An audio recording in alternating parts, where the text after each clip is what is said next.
Yes. Hey, Jason. How, we're just logging on. No, it's good. The case is good. We did the activation map, the dimensional mapping based on Carter Sound. So Federico is going to present you the case. Excellent. Did you? Por favor,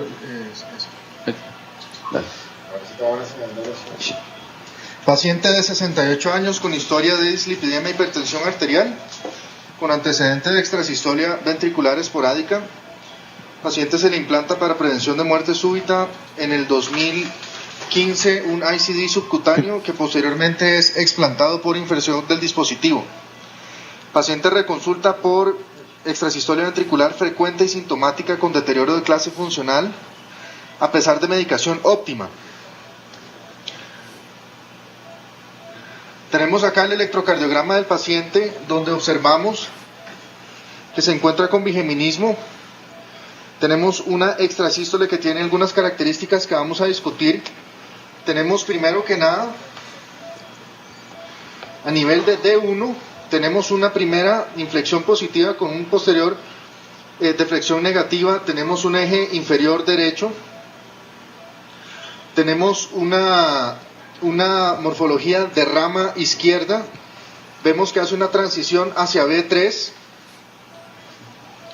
Vamos ahora, no vamos a mencionar nuestro diagnóstico inicial, sino que quisiera pues recordarle algunas cosas acá, considerando la extrasistolia, recordando pues la posición anatómica que tiene la estructura cardíaca y comenzando pues recordando la ubicación de la positividad del D1 que nos dice mucho hacia donde tenemos que ubicar anatómicamente en relación a la línea media. Posteriormente la positividad hacia D2 o D3, en el caso del paciente recordemos que tenemos mayor negatividad hacia D3. Positividad. Tenemos acá la variación de la morfología en la derivación V1 que podemos ver dependiendo de si la estructura es más anterior, y la variación del QRS en V1 que podemos observar según el origen de la extrasístole puede estar en una estructura más posterior. Entonces, tomando en cuenta estas consideraciones, quisiera que hiciéramos el ejercicio en la audiencia y que hicieran un pensamiento rápido considerando la morfología de la extrasístole. Hiciéramos un poll rápido a ver cuál de las opciones que vamos a plantear acá les parece como el sitio más probable de esta extrasístole. Si quieres, Jason, Jason, maybe you can ask to the audience to put their hands up. Sure, depending of the answer. Sure, absolutely. So those that think this is posterior RVOT, choice 1, anybody? We have 0 votes for choice 1. Choice 2, right coronary cusp. Could be 1 or 2. Left cusp. 0 votes, maybe 1 vote, 2 votes. And anterior RVOT, majority of the votes were for number 4. Majority. All right. Wow. Very impressive. So keep going. Okay. Acá tenemos el Holter corroborando una carga arrítmica del 35%. Realizamos la ecografía transtorácica y transesofágica con evaluación del tracto de salida, una insuficiencia aórtica leve moderada, fracción de eyección que correspondiendo a la evaluación en la ecografía anterior ha deteriorado de un 52% a un 35-40%. Tenemos una perfusión miocárdica con disfunción sistólica que no tiene áreas de isquemia ni necrosis. Realizamos una evaluación con resonancia magnética nuclear que determina una eyección ventricular izquierda del 35% sin áreas de realce tardío. Nuestros diagnósticos de trabajo, por lo tanto, sería cardiomiopatía inducida por extrasistolia, hipertensión arterial, y vamos a proceder con una ablación de la extrasístole. Some question about the clinical case? One question?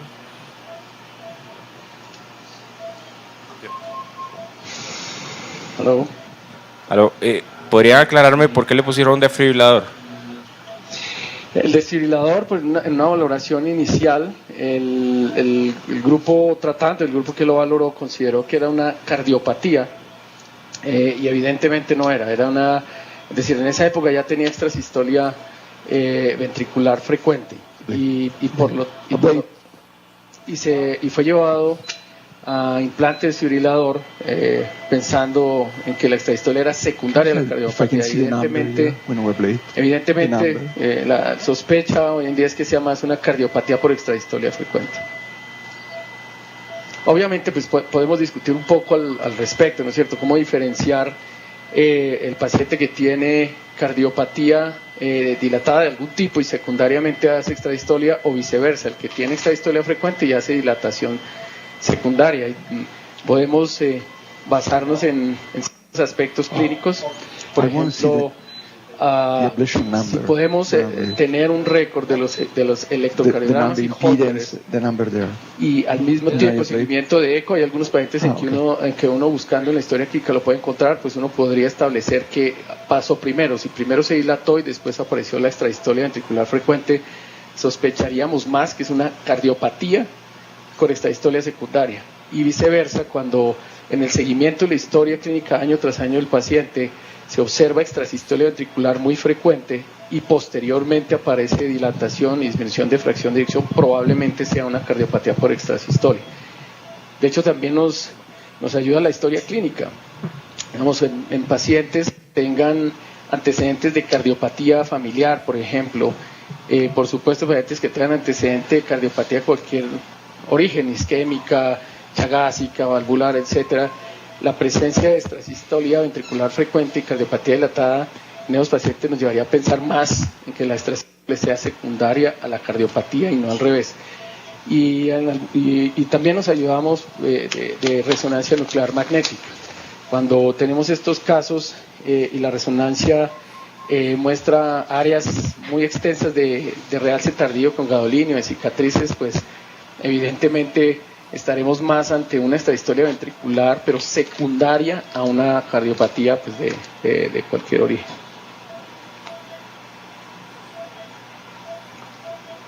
Hello? Hello. Yep. We've apparently lost your video. We still have you on audio. Sorry?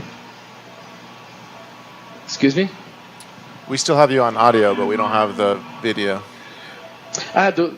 Do you mean you want to connect with the case? Yeah.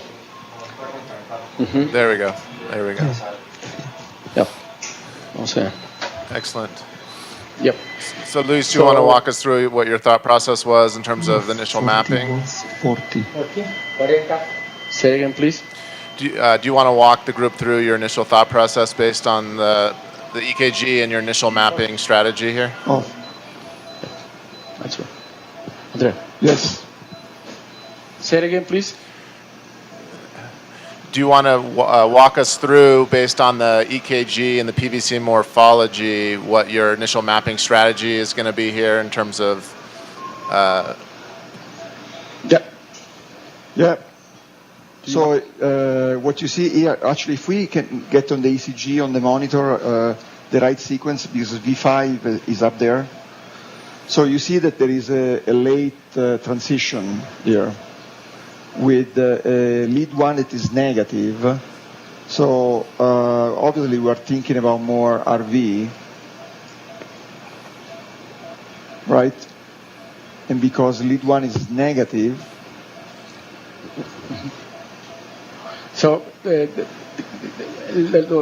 como mencionaba Federico, yes. Lo primero que observamos es la morfología en B1, en V1, si es morfología de bloqueo rama derecha, si es morfología de bloqueo rama izquierda, y también observamos dónde está la transición y por supuesto el eje. En este caso es una morfología de bloqueo rama izquierda con transición tardía, eje inferior derecho. Eso quiere decir que en general las extrasístoles de transición tardía son más sugestivas que el origen sea en el tracto de salida del ventrículo derecho, ¿no es cierto? Porque la polaridad del eje de activación viaja más desde las precordiales hacia el lado izquierdo, en ese caso el ventrículo derecho hacia el lado izquierdo, haciendo que sea más negativa las precordiales y la transición más tardía. Ahora, el eje inferior derecho lo que nos está diciendo es que el origen probablemente esté a la izquierda de la línea media, lo cual explicaría que en D1, de dado o de dedo, D1 sea negativo. Digamos que en ese orden, lo primero que hacemos es excluir probabilidades y quedarnos por exclusión con la más probable. Evidentemente, con una transición tan tardía, no estamos pensando que esté en el tracto de salida del ventrículo izquierdo la arritmia en principio. Luego nos enfocamos en el tracto de salida del ventrículo derecho. Con un D1, lead 1 negativo, ¿no es cierto? No pensaríamos que la extrasístole estuviera posterior hacia el anillo mitral, porque entre más posterior es el origen de la extrasístole en el tracto de salida del ventrículo derecho, D1 debe ser más positivo, porque el vector va más de derecha a izquierda. En este caso es negativo y es lo que nos lleva a pensar de que la arritmia esté en el tracto de salida del ventrículo derecho, pero en su aspecto anterior. Puede ser entre la unión entre la pared libre y lo que se llama pared septal del tracto de salida del ventrículo derecho, eso puede variar un poco. A veces la presencia de transición más tardía con melladura del QRS y relativamente bajo voltaje podrían hacer pensar en que esté más hacia la pared libre que hacia la pared septal. Digamos, esa es más o menos la estrategia que empleamos. Si ustedes ven, además la positividad en D2 y D3 y la negatividad, el tamaño de negatividad entre ABL y ABR también orientan. Cuando la extrasístole está ubicada a la izquierda de la línea media, no solo el D1 es negativo, sino que el ABL es mucho más negativo que el ABR, por obvias razones. Así como D3 es más positivo que D2. Entonces, en todo eso es lo que nos fijamos para enfocar el trabajo. Ahora, después de eso, lo que hacemos es una reconstrucción tridimensional basada en ecografía intracardíaca mediante sondas de Cartosound, en los cuales ubicada la sonda puede ser en la aurícula derecha o introducida al ventrículo derecho apuntando hacia el tracto de salida del ventrículo derecho, nos ayuda a hacer una reconstrucción de contornos ecográficos que el software lo muestra después como una anatomía tridimensional. Dado que ya desde el principio tenemos más o menos ubicado el sitio donde queremos ir, no nos gastamos el tiempo del procedimiento tomando puntos en el anillo tricuspidio, etcétera, sino que nos vamos a la zona de interés, en donde, dependiendo de la densidad de extrasístole, podremos hacer un mapa más o menos denso, y posteriormente pues empezamos a hacer el análisis de la activación temprana, y podemos también hacer técnicas de pace mapping con algoritmos automatizados que comparan la morfología de la extrasístole la extrasístole espontánea versus el pace. Eso es básicamente el approach que hacemos. Excellent.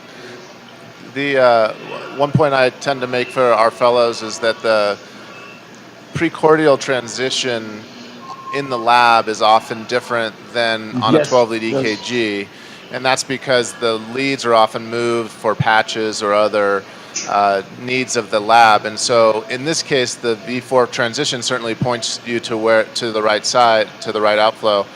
But had you looked at this in the lab only, you'd say it's a much later transition than it actually probably is on a 12-lead EKG. So you got to be a little careful about that. Yes. Yeah, that's a very good point. Yeah, that is true.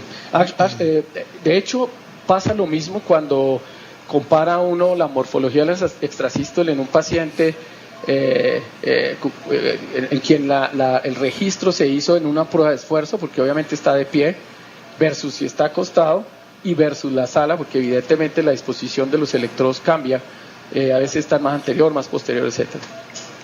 Eso es buen punto. Very true. Well, When you've localized to the more of an anterior RVOT, presumably given the anterior location, that's going to make the likelihood of it being in a coronary cusp, which is a more posterior structure, less likely. When you can't find that earliest activation in the anterior RVOT, do you consider looking at another more anterior structure, like deep in the AIV, that could give you a left bundle as opposed to the GCV that might be more right bundle? yes. Although, we had some case of interventricular vein where with the left bundle, but in the interventricular vein usually is right bundle morphology. So I've seen some very distal ones that look more left bundle. yes, there are some cases, but it's probably more unusual than the typical, yes. Exacto, pero igualmente tú tienes una sospecha electrocardiográfica, ¿no es cierto? E igualmente tienes que analizar la información de activación temprana y basados en unipolar que te está dando el catéter. Porque evidentemente, pues esta es una orientación, pero tienes que probarlo con el catéter, qué tan temprano estás, cómo es la morfología del unipolar, porque en una extrasístole que esté originada anterior en el tracto de salida del ventrículo derecho, pues como tú lo dijiste, puede estar en una estructura contigua, y generalmente si no estás, digamos, encontrando la zona de éxito en donde tú pensaste, en la zona anterior del tracto de salida del ventrículo derecho, probablemente tengas que ir a explorar otras regiones contiguas, como la vena interventricular anterior, etc. Great. Well, we're gonna check to see the status in the other lab, and if not, we'll do one last talk, and then we'll come back to you guys to get a little more information of where you've gotten to. Let me see. Sure. Okay. Thank you. Thank you.